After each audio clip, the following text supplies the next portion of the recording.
On the morning of April 6, 1941, the sky above Belgrade explodes. Without warning, without a declaration of war, 500 German aircraft begin dropping bombs on the Yugoslav capital. It is Orthodox Easter Sunday. The Luftwaffe calls it Operation Punishment. The city has no air raid shelters. The people have no warning. By the time the fires stop burning, between 3,000 and 4,000 civilians are dead. Among those fleeing the destruction is a 17-year-old king who has been on the throne for only 11 days. He will never see his country again. King Peter II of Yugoslavia became a monarch at 11 when his father was assassinated. He became a ruler at 17 when a military coup overthrew his regent. He became a refugee at 17 when the Nazis invaded. He became a man without a country at 22 when the communists abolished his throne, and he died at 47, an alcoholic in a Denver hospital, the only European king ever buried on American soil. His body would wait 43 years to go home. This is the story of Peter. The second Karađorđević, the last king of Yugoslavia, and how a boy born to rule an empire ended his days working at a savings and loan in Los Angeles, drinking himself to death while his homeland forgot he ever existed. Peter was born on September 6th, 1923, at the Royal Palace in Belgrade, the eldest son of King Alexander I and Queen Maria of Romania. His godfather was King George V of the United Kingdom. He was a prince of the House of Karađorđević, a dynasty founded by his ancestor Black George, who had led the Serbian uprising against the Ottoman Empire in 1804. The Kingdom of Yugoslavia was barely 5 years old when Peter was born. Created in 1918 from the wreckage of the Austro-Hungarian and Ottoman empires, it united Serbs, Croats, and Slovenes under a single crown. From the beginning, it was an uneasy union. The Serbs dominated the government. The Croats resented centralized rule. King Alexander tried to hold it together through diplomacy and authoritarian control. Peter was educated at the Royal Palace, then sent to Sandroyd School in England. He was 11 years old when his childhood ended in Marseille. On October 9th, 1934, King Alexander arrived in the French port city for a state visit. He was there to strengthen the alliance between Yugoslavia and France, a counterweight against the growing threat from fascist Italy and Nazi Germany. As his motorcade moved slowly through the streets, a man stepped from the crowd, leaped onto the running board of the royal car, and opened fire with a semi-automatic pistol. The assassin was Vlado Chernozemski, a Bulgarian nationalist working with Croatian separatists who were backed by Mussolini's Italy. King Alexander was hit twice. He died within minutes. The French foreign minister, Louis Barthou, was also fatally wounded. It was the first political assassination captured on film. The footage shocked the world. The 11-year-old Peter was now King Peter II of Yugoslavia. Because he was a minor, a regency council was established, led by his father's cousin, Prince Paul. For the next 7 years, Paul would rule Yugoslavia, while Peter continued his education. Prince Paul was an Oxford-educated aesthete, deeply pro-British, which would make what came next all the more painful. By 1941, Yugoslavia was surrounded. Nazi Germany had absorbed Austria in 1938. Italy had taken Albania in 1939. Hungary, Romania, and Bulgaria had all joined the Axis powers. Hitler wanted Yugoslavia to cooperate as German forces prepared to invade Greece. The pressure on Prince Paul was relentless. In March 1941, Hitler summoned him to Berchtesgaden. The Führer made clear that Yugoslavia must join the Tripartite Pact or face invasion. Hitler promised that Germany would respect Yugoslav sovereignty and would not demand military assistance. Prince Paul was in an impossible position. Britain could offer no practical help. The Yugoslav army was poorly equipped. Croatian separatists were waiting for any opportunity to break away. On March 25, 1941, in Vienna, Yugoslav Prime Minister Dragiša Cvetković signed the Tripartite Pact on behalf of the Regency. Yugoslavia had joined the Axis. The reaction was immediate and furious.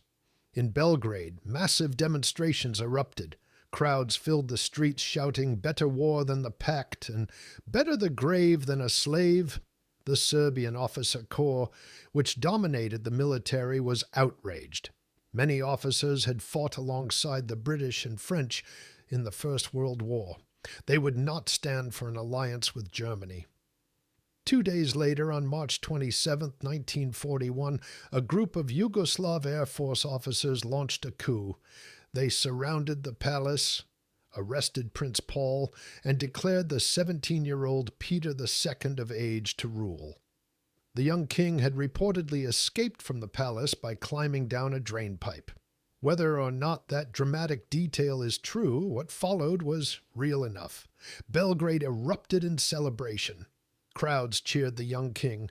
Winston Churchill, hearing the news in London, declared that Yugoslavia had found its soul. Hitler was apoplectic.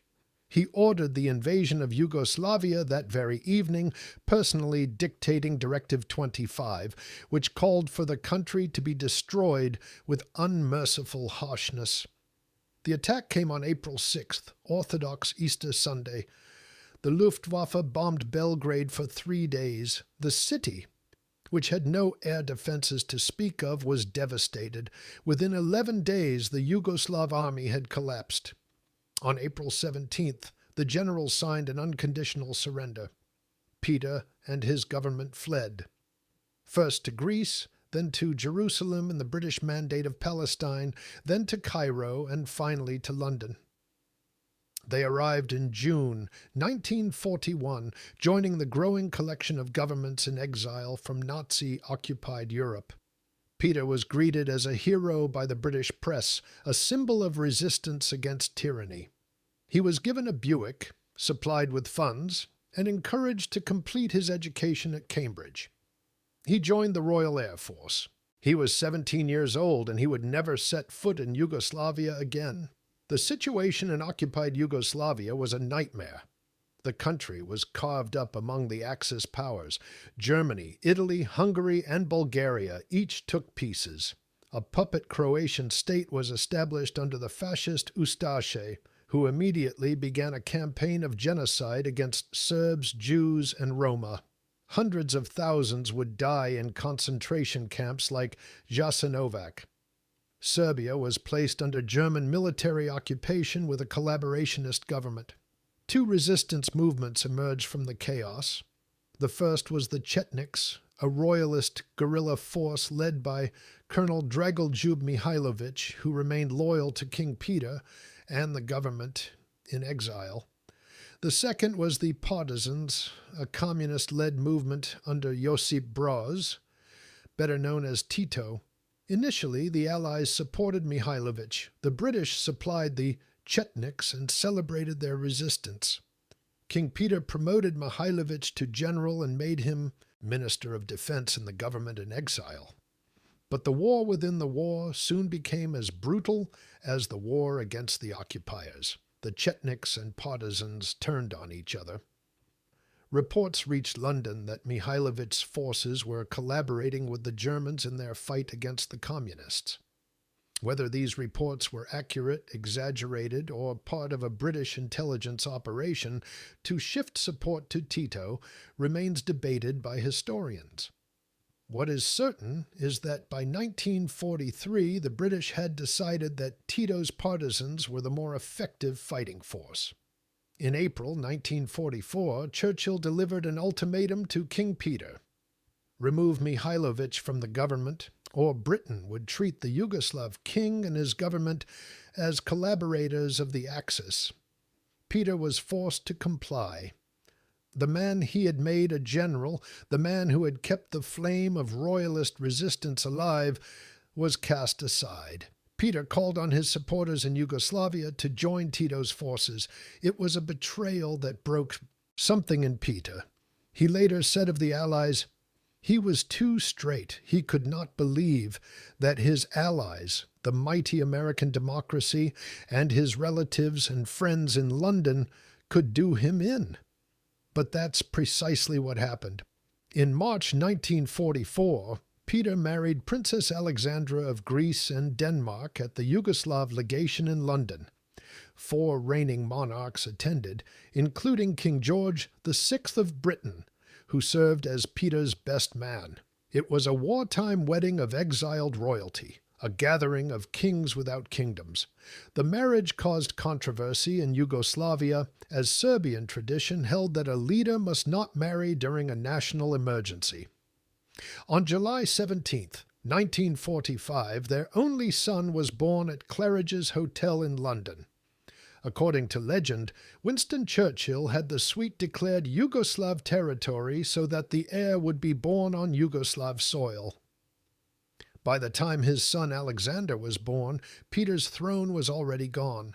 The Partisans had liberated Belgrade in October 1944, entering the city alongside Soviet tank brigades. Tito established a provisional government that technically included representatives from the royal government in exile. But real power was entirely in communist hands. Elections were held in November 1945. The royalists boycotted the vote, calling it a sham. The communists won by a landslide. On November 29, 1945, the Yugoslav Constituent Assembly formally deposed King Peter II and proclaimed the Federal People's Republic of Yugoslavia. Peter was 22 years old. He had been king for 11 years, ruler for barely 11 days, and exile for the rest.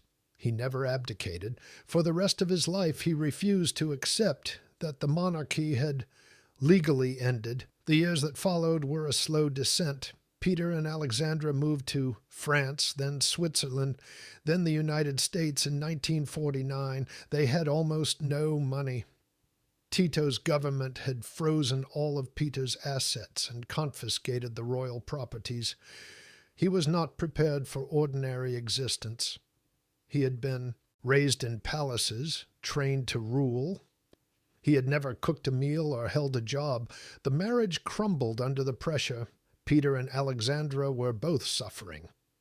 He fell into depression. She attempted suicide in 1950 at her mother's home in Venice, then again in 1953 in a Paris hotel, slashing her wrist after Peter refused her plea for reconciliation. They separated. Alexandra took their son and moved to Italy. Peter drifted. He settled in the Chicago area, where a substantial Yugoslav immigrant population offered some connection to his former subjects. The State Department told him he was a guest in the country and must not discuss American foreign policy toward Yugoslavia. Tito was useful to the Americans now. In 1967, at the age of 44, Peter took a job for the first time. He worked at a savings and loan in Los Angeles. When the press asked if working for a living would hurt his image, he replied, "I think it raises my stature a little." The drinking had started years earlier. Peter was an alcoholic, and the disease was destroying his liver. He applied for American citizenship, but his applications were repeatedly denied because he refused to renounce his royal claims to the Yugoslav throne. He would not give up the title, even though the title gave him nothing. By the late 1960s, Peter's health was failing. He had cirrhosis of the liver. His kidneys were damaged. He checked into hospitals under the name Peter Petrovich, trying to maintain some privacy. Friends cared for him. His family was far away. His country had forgotten him. On November 3, 1970, King Peter II of Yugoslavia died at a hospital in Denver, Colorado. He was 47 years old. The cause was complications from cirrhosis, the result of years of alcoholism.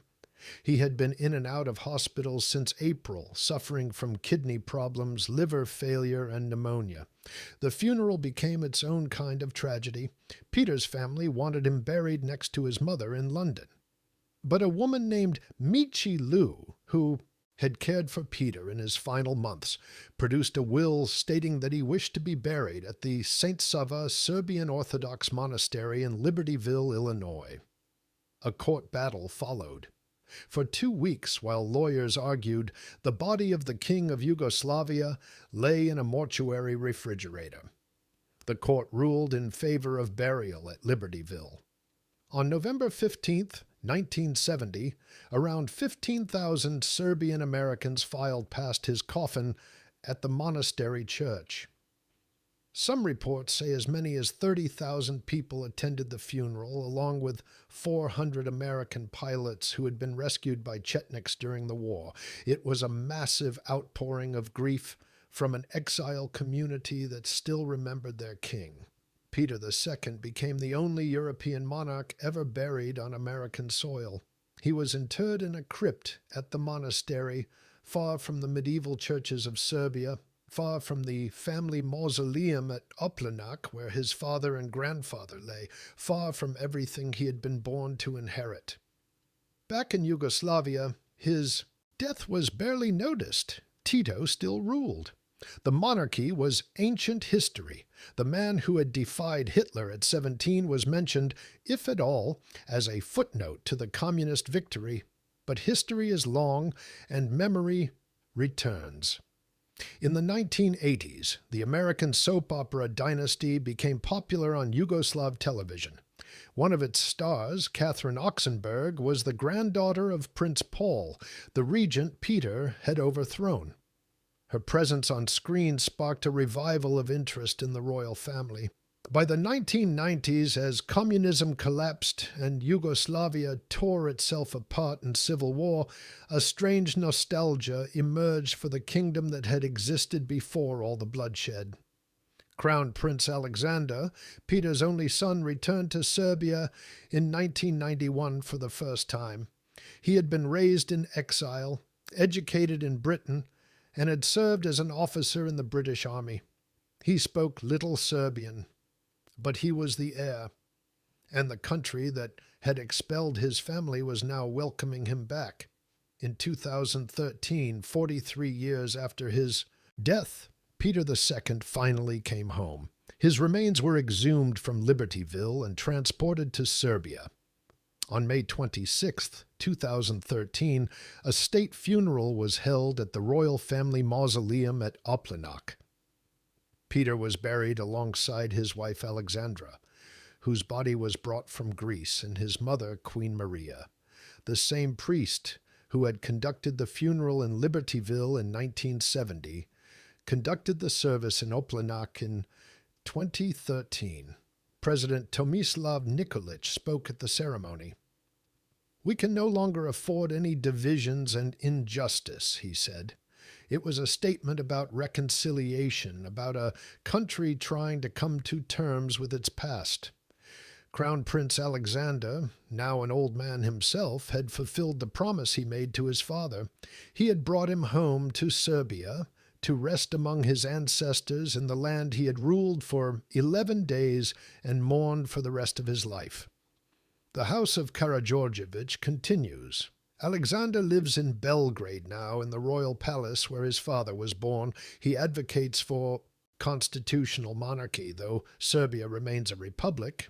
Peter II's story is not unique among the fallen monarchies of the 20th century. But there is something particularly tragic about his trajectory. He was a boy who became a king, a teenager who defied Hitler, a young man who lost everything, and a middle-aged alcoholic who died in a Denver hospital, far from home, far from power, far from everything he was supposed to be. He never stopped believing he was the rightful king of Yugoslavia. He never signed an abdication. He never accepted that it was over.